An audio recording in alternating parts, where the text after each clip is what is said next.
for stopping back by. Today I'm going to be doing another commentary on Iyanla Fix My Life, Raised by Monsters Part 2.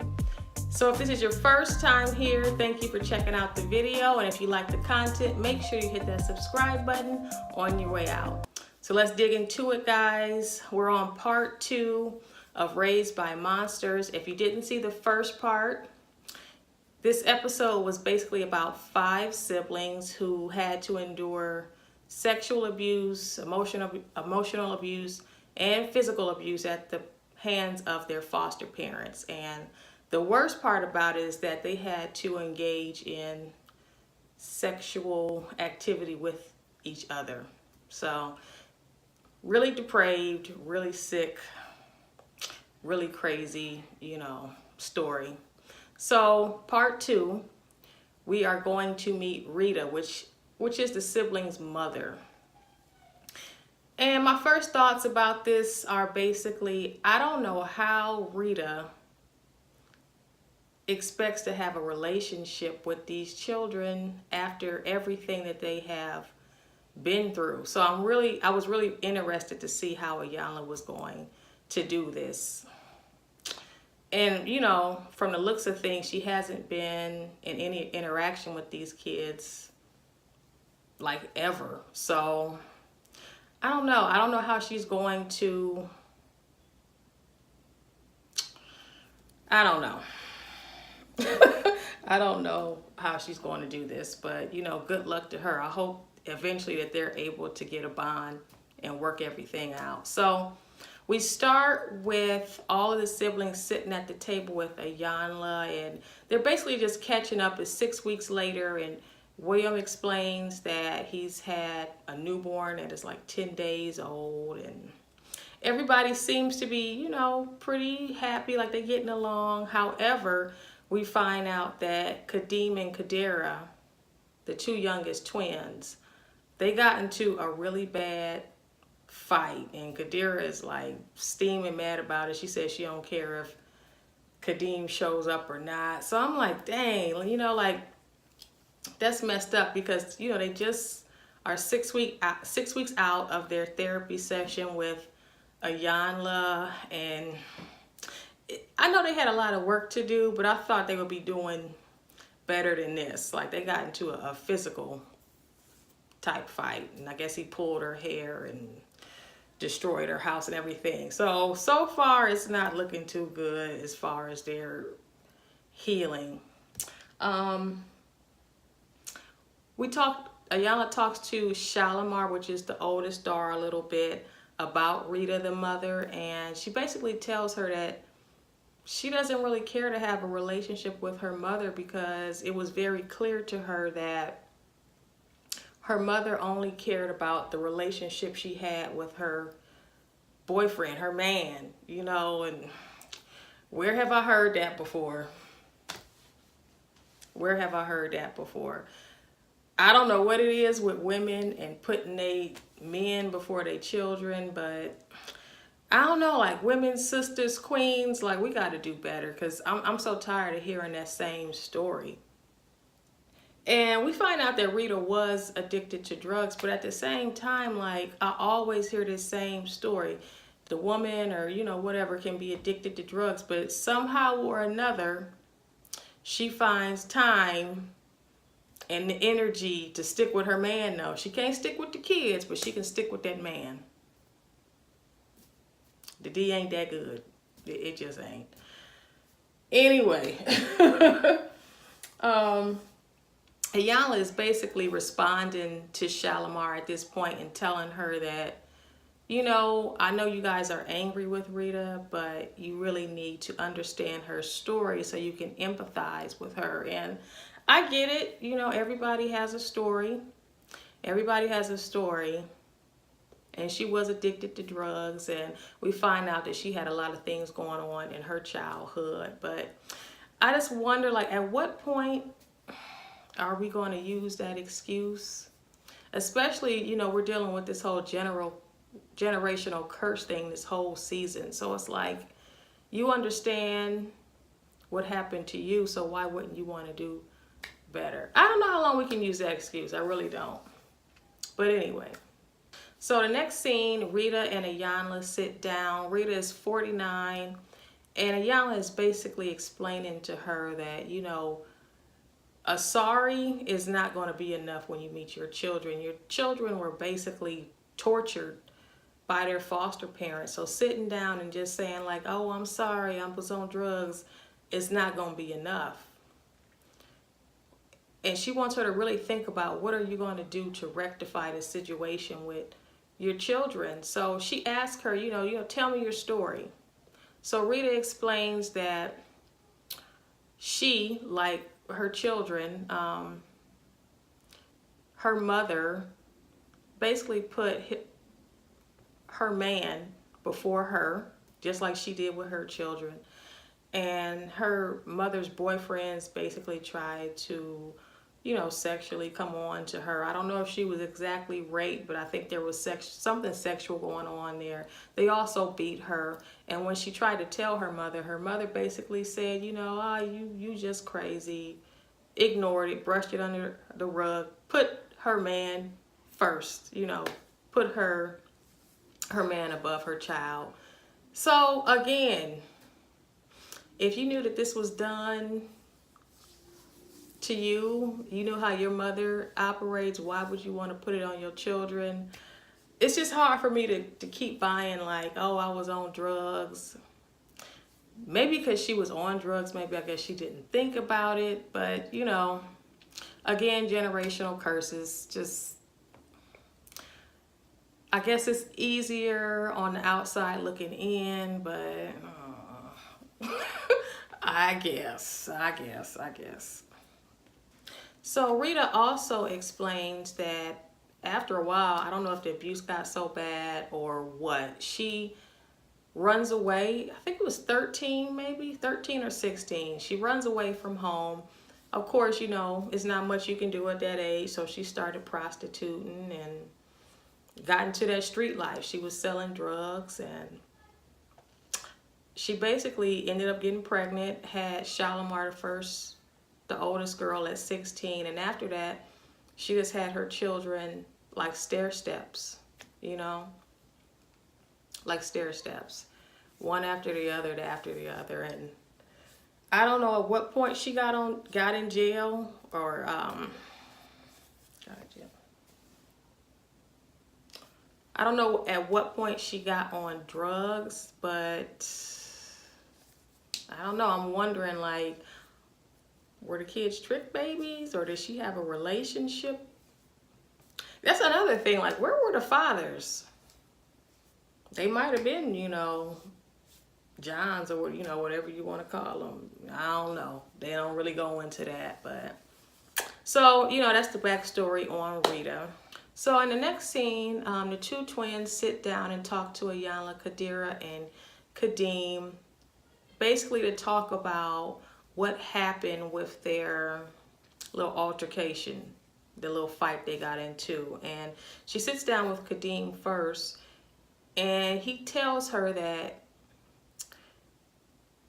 Qadira called him from the airport. She needed a ride home. So he told her, like, I don't have your keys to your car, because her car was parked there. You're probably going to have to take an Uber. So I guess Qadira got really irate about that, and like 10 minutes later, so he says, she showed up, and I guess they got into it, and she was cussing him out. She was really angry because basically he couldn't come get her. I don't know what she expected, but you know, that's one side of the story. So yeah, Kadeem was basically putting it all on her, but I guess the takeaway from this whole story was that when they do get into an argument, they take everything to the extreme. Like, this shouldn't have been like a knockdown, drag out fight.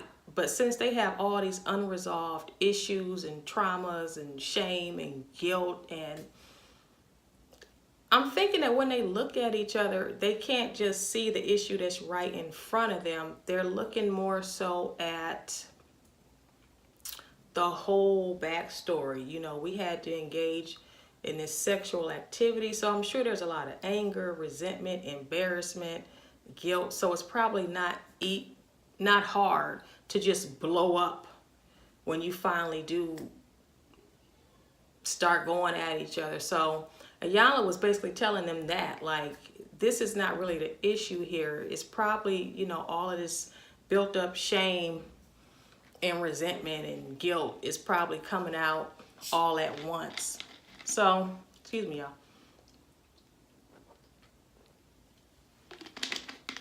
y'all. Iyanla wanted him to basically get out how this makes you feel when Kadira talks to you like this. And he says, I feel shame. I feel sick. I would feel sick too if I had to engage in any type of sexual act with my sibling. Like, it's disgusting. So it's probably hard to look at your sibling all together, knowing the history that they have. And she's telling him, like, you gotta let that go. It wasn't your fault. Yeah, it happened, but you gotta find a way to let all of that sickness, that shame, that guilt, you gotta let it go and forgive yourself. So next, Iyanla sits down with Kadira, the twin, and, you know, she's painting a little bit of a different story, of course. And she actually filmed the fight and some of the fight, you know, the aftermath, probably the part that made her look good, you know. But Kadeem was acting a fool, calling her all types of B's, and locked her out the house. And she also had pictures where he destroyed her door and knocked over the mailbags. I guess he was just acting a whole queen, you know, whatever. But Iyanla is basically telling her the same thing that she told Kadeem. Like, you're probably not so mad at the situation at hand, but all of the history that you guys have. So I don't know. They cut. I think there was a lot more that went on with that conversation, because when they come back, they seem to have a clear understanding. And Iyanla is basically telling them it's okay. It's not your fault. Forgive yourself. And they seem to have come to some type of resolution. I wish we could have seen more about it, but they cut it out. So whatever. Also, Kadira, Kadira basically told Iyanla that she felt like she was still fighting when she fights with Kadeem, and, you know, that whole backstory. Just fighting to survive when they were children. Maybe any argument just brings up a whole plethora of just bad feelings from their childhood, trying to fight to survive in that crazy foster home. So the next scene, Rita finally comes to sit down with all of her children and Iyanla, and she tells Iyanla before she walks in that this is the first time that she has ever been in the same room with all 5 of her children. And to me, that was just really telling. I'm like, I think the oldest was 30 or 32. William was 30, I believe. And I'm like, I don't know if she was still on drugs until recently, but I'm like, how much of an effort have you really put into seeing your children? I don't know if it was on the children. Like, I don't know if we can put the blame on them for not wanting to see her, but like, how much of an effort have you really put in if your children are 30 now? Like, they've been out of the system for 12 years. I don't know if she was incarcerated or if she was still smoking, because she was a crack addict. So I don't know, Rita, you got a lot of work ahead of you. Good luck. So the first person to speak was Shalimar, the oldest daughter.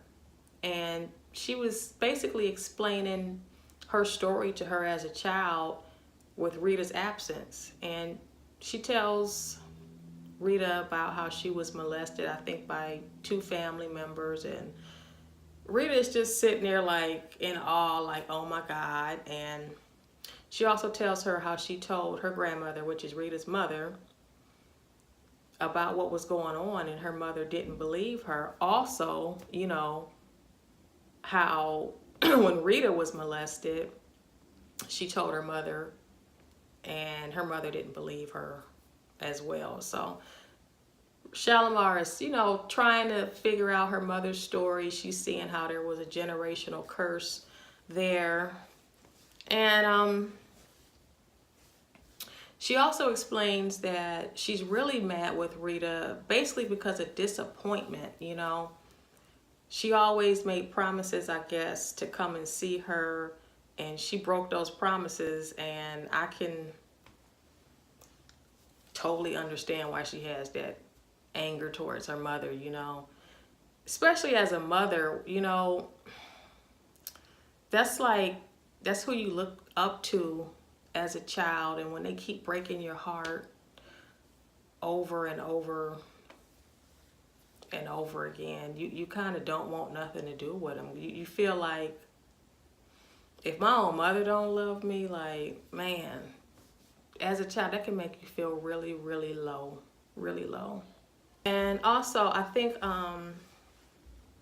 Rita kind of got the notion that the kids didn't want her around. I think in her mind, she felt like her mother has somehow brainwashed the children into believing something that wasn't true about them. And again, from experience, a lot of people, especially deadbeat parents, mothers or fathers, they like to put that in their minds, like, oh, your mother or your grandmother turned you against me. And that's not the case at all. Shalimar actually tells Rita, like, my grandmother never said anything bad about you. It was actually your behavior that let me see for myself the type of person that you were, because you were constantly disappointing me. So I don't know if that's like that whole, like, people who are in those type of situations, the people that are absent, like, they like to make up all these excuses. Oh, I didn't come around because this, that, or the third. But no, it's just you. You did it. You did it. So I don't know. Rita need to learn how to take some type of accountability for her actions. She wouldn't have nothing to say if you didn't do it. If you didn't let her down, she wouldn't have nothing to say. So anyway, we continue, and Iyanla asked William what was his worst day. And man,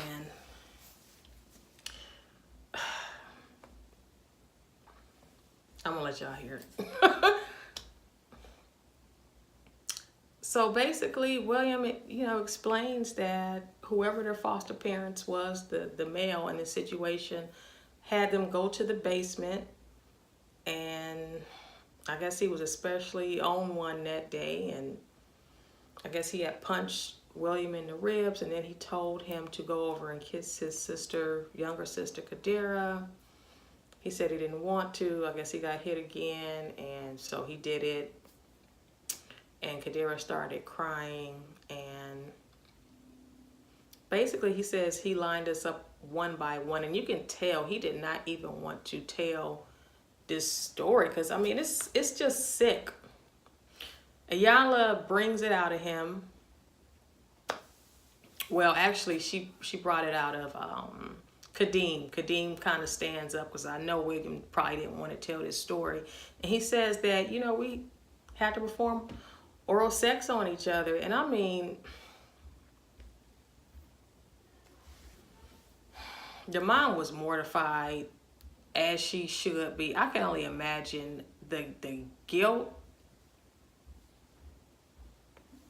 that she was probably feeling in that moment, because it all boils down to her. She was the one that kept having kid after kid after kid and left them in this bad situation.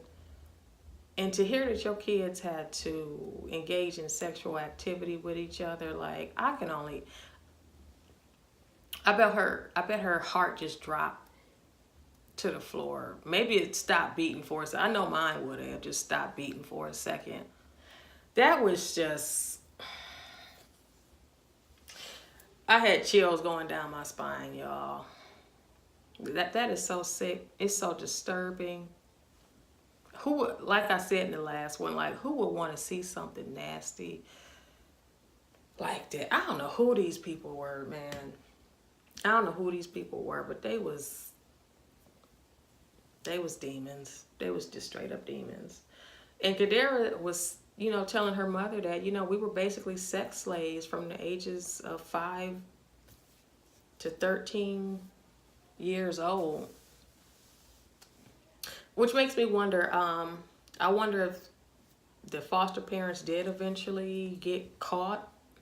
I wonder why she was phased out of that house at 13. I don't know. I really would like to know what happened with that. So, moving on, Iyanla does this exercise with them. Basically, she passes out cards where Rita had wrote down her backstory, when she was coming up. Little quotes or, phrases, and she passes it out to all the children.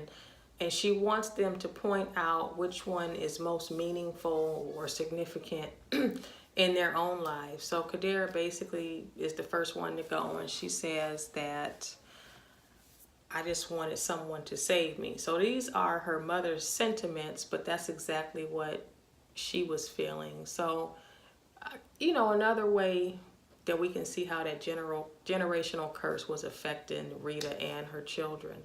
And she's explaining that, she was just very disappointed with her mother. William also says this. He was very disappointed with her because not only did she disappoint them back then, she keeps disappointing them. That's another thing I can understand.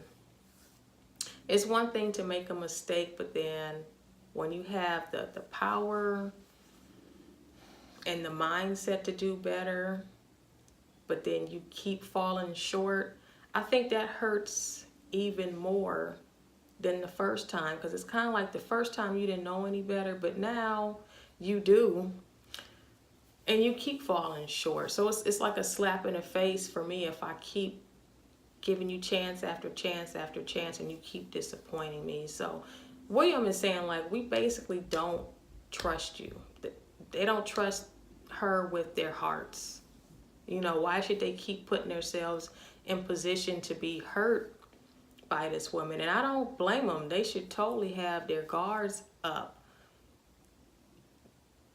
because of her behavior, and after all they went through. They don't need any more disappointment. Especially, William and Michael, they both have children, I believe, and they don't have time for that. Like, they got to focus on their own children. They don't have time to really focus on Rita anymore, and I get it. They got their own damn problems, So next, they're still sitting at the table, and Iyanla asks Michael, the one who had been suffering from epilepsy, what was his worst day? And he tells her, all my days were bad days.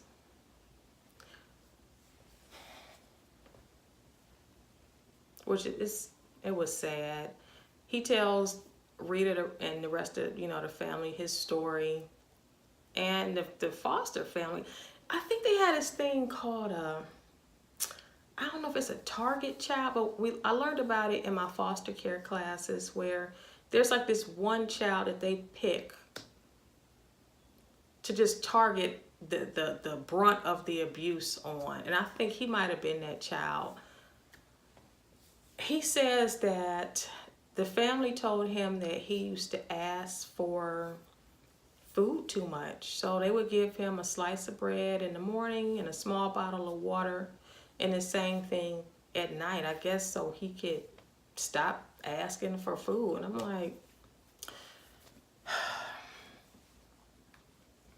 it just pisses me off, because foster families get paid. It ain't like money that you can get rich off of. It's a reimbursement, but it's just like, if you, I ain't even gonna spend no time on that. That was just ridiculous. So he's telling Rita that, I suffered so many blows to the head with pots and pans and golf clubs and bats and cast iron skillets that I got epilepsy. And then all of a sudden, you could tell Michael was, I don't know if he was having a flashback or if he was having some type of epileptic attack or something, but he just totally zones out, and it was really just scary because I could just see myself in his position, just thinking about all of the trauma and the abuse that he had went through. You know, like it just totally took him into another. You know how they say like your body goes into shock after you experience so much pain? I wonder if that's, you know, if it was something like that for him. Maybe things were so bad sometimes. Sometimes he would just zone out. I don't know. At any rate, they have to call the medic in to check on Michael again. And I just feel so bad for him. Next, Iyanla and Rita basically come to check on Michael. And Rita sits down with him, and Iyanla is telling him, like, you need to start getting this out, especially for your own health. And Rita hugs him, and Michael seemed really receptive to it. Like, that's something that he really needed from her. So that was really awesome. It was really awesome, you know, just to see that happen. I don't know if it will continue. We will see. Also, you know, Iyanla is saying that Michael doesn't really have the time to focus so much on Rita anyway, because it's probably a trigger. So his main focus should be taking care of his child and maintaining his health. And I can get with that. Like, once again, like, Rita, we ain't got time, girl. Thank you, but we ain't got time. We ain't got time for you right now, for real, for real. But thanks, you know. Yeah, also, during that time, Michael basically explains to her that she broke his heart. You know, I'm not a man, so I don't understand the relationship that a boy has with his mother. But I guess that is the first person that you fall in love with, you know, so to speak, a woman. So for her to totally abandon you, and then not only abandon you, but just put you in this torturous situation, I guess that would break your heart. Because especially when you see other children out with their parents, and they laughing and having a good time, and life is just swell, you know. And you sitting there wondering, like, dang, I'm going through hell. Like, where is my mother? She must not love me, you know. So that can be something, you know, to why some men hate women, you know. That's mommy issues, you know, whatever. So, I mean, that was just about it. Iyanla pulls them all together and basically says that, you know, your mother doesn't know how to be a mother, and y'all need to understand that and empathize with it and determine how y'all are going to move forward and act accordingly. You know, y'all got to understand she wasn't a mother. She doesn't know how to be one. Maybe she'll learn if she's open to that and committed to that. But this is what y'all working with. Y'all can take it or leave it. And hey, it's on them. Iyanla asked, you know, do you guys want to hug your mother before we all part? And they were all kind of resistant, but I could tell that they were open to the process, because they all did eventually get up and hug Rita. So at the end of the day, this was just a rough start. It was a good start. It was like breaking the ice to get the lines of communication open for this family, but they got a lot of work to do. They got a lot of work to do. A lot of forgiving, a lot of talking, a lot of praying, just a lot. They got a lot of work to do. But I guess if they really want it, like Iyanla said to Kadeem and Kadira, it'll be all right because they want it to be all right. So if they really want it, I think they'll do what they need to do to make this work. But I don't know. I don't think William was convinced that their mother was off of drugs. So only time will tell. I wish that we could get like a follow-up on this family to see what happens maybe in the next 6 months or a year. I would really like to follow this family. And I don't know. It would be cool, like, if they even had like a little series, you know, but oh well. that was Iyanla, guys. I hope you enjoyed the commentary. Thank you for sitting down with me and chatting. If you like this and you're not subscribed yet, make sure you hit that subscribe button on your way out, and I will see you next time. Peace.